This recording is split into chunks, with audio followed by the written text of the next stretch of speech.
We turn from Jainism to talk about another Indian religion, Sikhism. There are about 20 million Sikhs in the world. There's some question. The term could also be pronounced Sikh, and that seems to be the preferred term, but most Westerners say Sikhism. So that's the one I've tended to use. So 20 million, again, very small amount in the West, probably about 1 million in the United States. The term Sikh means disciple. Predominantly refers to disciples of the Supreme Being, God, but also being disciples of the 10 gurus that we'll talk about and the sacred scriptures. Sikhism developed in the Punjab region in India, this area pictured on the map outlined in red. It is now cut in half by the boundary between Pakistan and India. At one point, of course, it was a united region. The term Punjab means 5 rivers, and is where 5 rivers, of course, flow. There was a Muslim control region in the 1200s. The region itself has been part Hindu and part Muslim throughout a lot of its history. And a lot of people that attempted to invade India used that region as a place to try and get in, so there's been a lot of battleground battles fought in the Punjab. Physical battles as well as ideological ones as well. Sikhism, much more recent than the other religions we've talked about, and the religions Hinduism, Jainism, and even Buddhism all developed in the centuries before Christ. Sikhism develops in the 16th century, the 1500s. At the time, India was under Muslim rule, which had brought many converts to Islam. But by this time, Sikhism had been introduced, so it's kind of responding to Hinduism and Islam. And so there's some things where there's commonalities between both. An important precursor to Sikhism is the Sant tradition in Hinduism.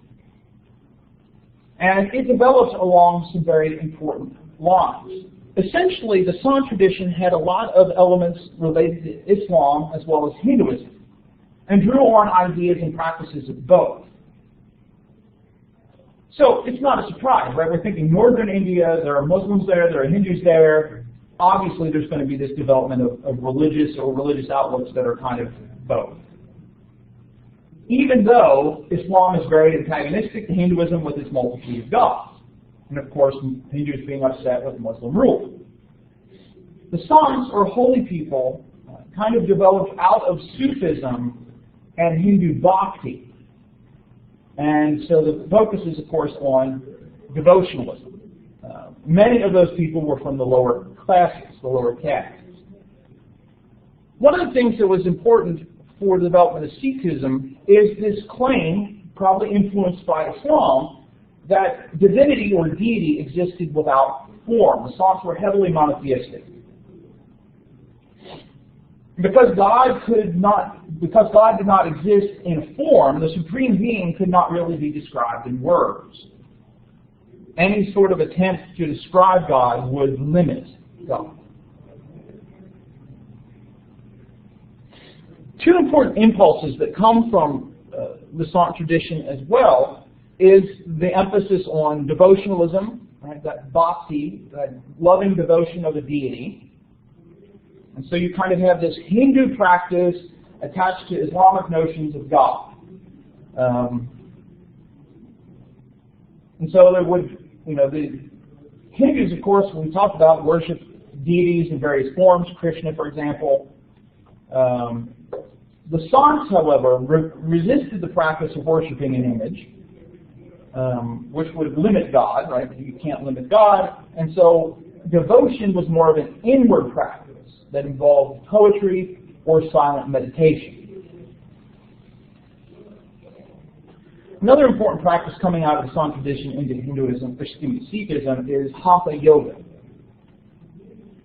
As we mentioned, the term yoga in Hinduism referred to paths, some of which didn't have that physical component like what we think of with Western forms of yoga.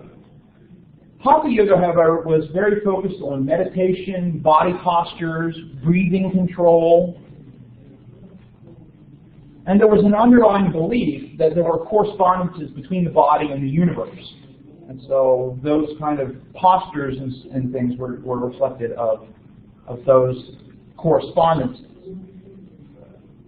And so here's this Sant tradition, monotheism, bhakti, and out of this, Sikhism develops through the efforts of Guru Nanak, the founder, essentially, of Sikhism. Much of his life is known from a collection of biographical traditions by Sikhs. There are questions about how accurate these things are. There's not outsider information. They were written centuries after his death, which of course makes it even more difficult. According to the traditions, he was born in Punjab, and even as a young child, he was supposedly resistant to the formalities of Hinduism, very contemplative. He married young, took a job as an accountant, but still maintained that contemplative personality. He would roam around in nature. He would give his money to the poor, often without thought. At the age of 30, evidently 30 is just one of those important years. And at the age of 30, again according to the traditions, he's immersed in a river for 3 days. Or perhaps he was meditating across the same river. Either way, he disappears for 3 days. Right? So some traditions say he's in the river for 3 days, some he's across this river for 3 days. And during this period, he enters the presence of God. God gives him a bowl of a nectar that he is to drink, telling Nanak that it will give him the power of prayer, love of worship, truth, and contentment. So he's sent back from this experience of God's presence to redeem the world. And so he begins traveling. He visits different holy sites and teachers. He goes to the great mosque at Mecca. And for 20 years is sharing his message that he supposedly received from God. When he settles down after this 20 years, he settles back down in Punjab and eventually gathers disciples, teaches them. And basically there are 3 teachings that he shares. First, to work hard to earn your living. Second, to share with the needy. And to third, remember God at all times. And so, work hard to earn your living, share with those who are needy, and remember God at all times.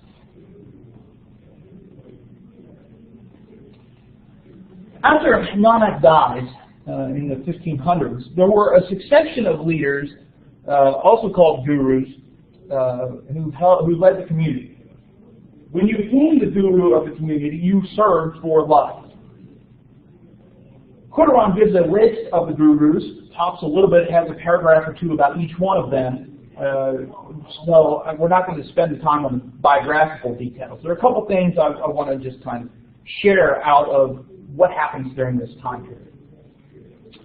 First, during the time period of one of those early gurus, a man named Angad, he collected Nanak's devotional hymns and also standardized a form of writing for these teachings, known as Guru Murti.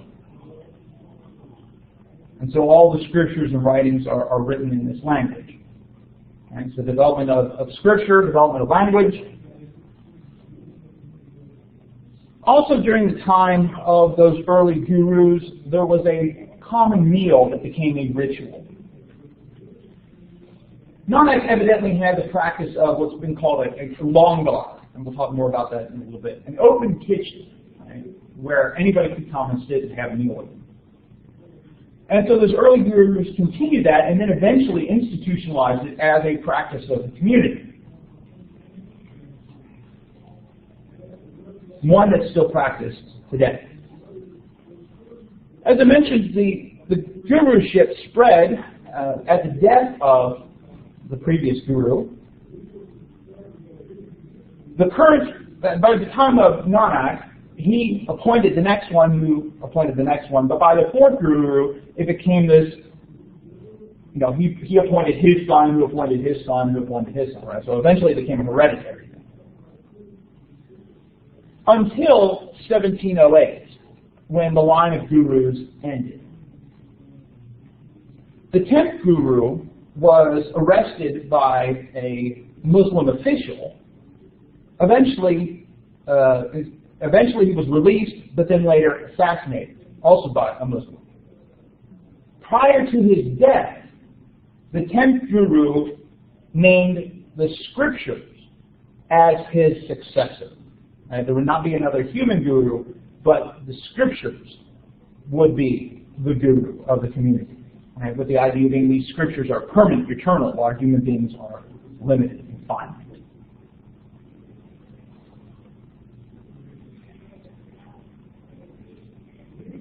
When it comes to God, the focus, of course, is on God. Meditating on the divine name is necessary to achieve liberation. And so there is that idea of birth and rebirth. There are several different names for the deity. Onkar, Sadguru, which means true teacher. Nam, which is a name from Hinduism. So there are other names from Hinduism as well. Sometimes they appear with Onkar, sometimes, as Cordovan points out, Et Onkar, sometimes Et Omkar. All of these are to represent the idea of God's formlessness. This symbol over here is the Guru Murti script for God's name.